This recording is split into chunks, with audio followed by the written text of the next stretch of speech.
राजस्थान की राजनीति में पानी हमेशा से सबसे बड़ा मुद्दा रहा है। विकास, जाति और वोट तीनों का गठजोड़ पानी के इर्द गिर्द घूमता है। करौली का पांचना बांध विवाद इसी का ताजा उदाहरण है, जहां 20 साल पुराना गतिरोध वर्तमान सरकार की मंत्रियों की सक्रियता से टूटा। 24 जून 2026 को करौली में पांचना बांध विवाद का शांतिपूर्ण समाधान सरकार के लिए एक बड़ी राजनीतिक सफलता साबित हुआ। गंगापुर सिटी के खंडीप गांव में 20 दिनों से चल रहे किसान महापड़ाव और पांचना बांध क्षेत्र में दूसरे पक्ष के धरने दोनों को कृषि मंत्री डॉक्टर किरोड़ीलाल मीणा और गृह राज्य मंत्री जवाहर सिंह बेढम की समझाइश के बाद समाप्त कर दिया गया। ये विवाद पिछले 20 वर्षों से चला आ रहा था। राजस्थान उच्च न्यायालय ने हाल ही में पांचना बांध की नहरों में सिंचाई के लिए पानी छोड़ने का आदेश दिया था। कमांड एरिया के किसान लंबे समय से इस आदेश की पूर्ण पालना की मांग कर रहे थे, जबकि पांचना बांध के आसपास के गांव पानी की प्राथमिकता पर अड़े थे। दोनों तरफ अलग अलग समाज और गांवों के किसान थे, जिससे मामला सामाजिक तनाव में बदलने की आशंका थी। किरोड़ीलाल मीणा ने खंडीप पहुंचकर किसानों को संबोधित किया और कहा कि पूर्व सरकारों ने अदालती आदेशों को लागू नहीं किया, जिससे समस्या बढ़ी। उन्होंने एक सप्ताह के अंदर नहरों में पानी छोड़ने का संकल्प लिया और जोर दिया कि पानी पर सभी का समान अधिकार है। वहीं जवाहर सिंह बेढम ने पांचना बांध पहुंचकर 3 दिनों की मैराथन बातचीत के बाद दूसरे पक्ष को आश्वासन दिया कि जल संसाधन मंत्री के साथ प्रतिनिधिमंडल की बैठक करके समस्या का स्थायी समाधान निकाला जाएगा। पांचना बांध का विवाद नया नहीं है, ये लगभग 2 दशक पुराना संघर्ष है।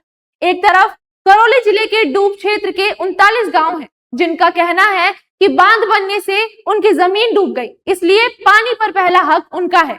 दूसरी ओर सवाई माधोपुर और गंगापुर क्षेत्र के करीब 35 गांव हैं, जिनका दावा है कि हाईकोर्ट के आदेश के बावजूद वर्षों से उनकी नहरों में पानी नहीं छोड़ा गया। यही वजह है कि इस बार मामला केवल सिंचाई तक सीमित नहीं रहा, ये धीरे धीरे मीणा और गुज्जर समुदाय के बीच तनाव का रूप लेने लगा। पांचना बांध का विवाद डूब क्षेत्र के 39 गांव और कमांड एरिया के 35 गांवों के बीच लंबा संघर्ष था। एक तरफ जहां विपक्ष पांचना बांध को लेकर अपनी राजनीतिक रोटियां सेकने की कोशिश कर रहा था, वहीं दोनों मंत्रियों की मैदान में उतरकर की गई कोशिश दोनों पक्षों को आश्वस्त करने में सफल रही। नतीजन किसानों ने धरना समाप्त करने की घोषणा कर दी। राजनीतिक दृष्टि से देखें तो इस पूरे घटनाक्रम में सबसे अधिक सक्रिय भूमिका कृषि मंत्री किरोड़ीलाल मीणा की रही। उन्होंने मुख्यमंत्री को पत्र लिखकर हाईकोर्ट के आदेश लागू करने की मांग की और किसानों के बीच जाकर आंदोलन समाप्त करवाया। इससे सरकार को तत्काल राहत जरूर मिली, लेकिन विपक्ष लगातार ये सवाल उठाता रहा कि यदि शुरुआत में ही संवाद होता तो आंदोलन इतना लंबा क्यों चलता। इस विवाद ने एक और सच उजागर किया। राजस्थान की राजनीति में पानी अब केवल प्राकृतिक संसाधन नहीं, बल्कि सामाजिक और चुनावी समीकरणों का केंद्र बन चुका है। हर नेता किसानों के हित की बात कर रहा है, लेकिन हर बयान के पीछे अपना राजनीतिक संदेश भी छिपा हुआ दिखाई देता है। फिलहाल आंदोलन समाप्त हो चुका है, लेकिन असली परीक्षा अब सरकार की है।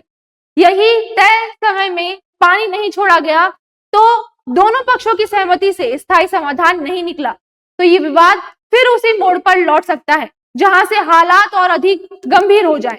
अब आने वाले कुछ दिनों में तय करेंगे कि पांचना बांध से सिर्फ पानी बहेगा या फिर राजनीति की नई धारा भी यहीं से निकलेगी।